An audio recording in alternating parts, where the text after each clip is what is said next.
snooker riders, a really exciting rider, this is a huge result for her just to be in this final. And I'm hoping that she goes into this not thinking about who she's up against and just racing her bike and trying to go for that win.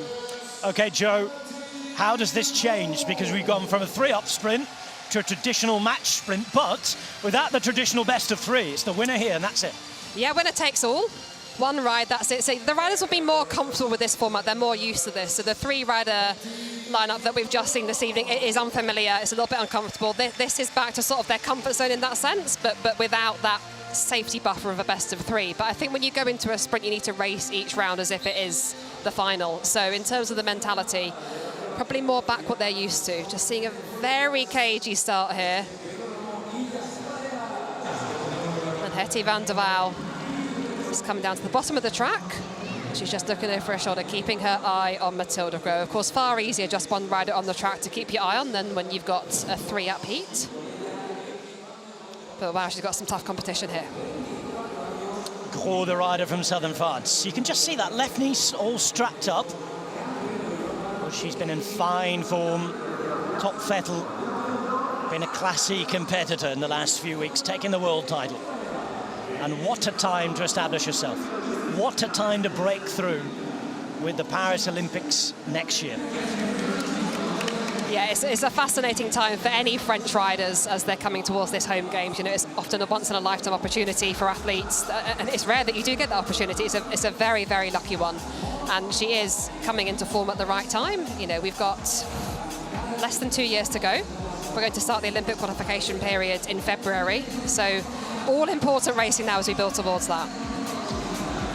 Competitors, compatriots looking on. It's a really, really cagey start, this. 1 lap ridden, and it's the slowest lap of anything we've seen so far tonight. But here we go.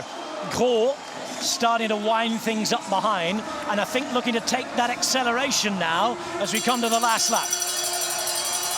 Yeah, so Gros going high. You can see her using the banking here. She's staying well, and now she's swooping down and using all that speed.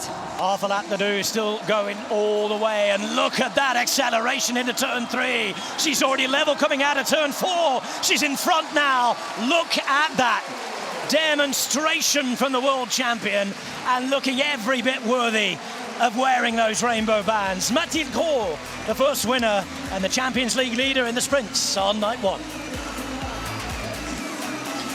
And in all fairness, Hetty van der Waal was never in that.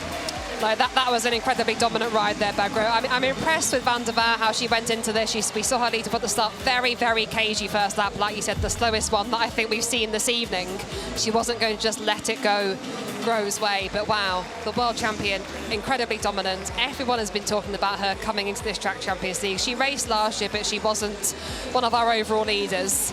But what a change in form this year. Delighted to see this with her.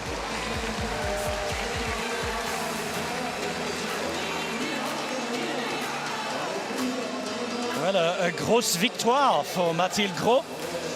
That was very strong indeed. Look at that final 200 meters, 62.5 kilometers per hour. Just 11.4 seconds. A fast, furious sprint, but a one-sided final.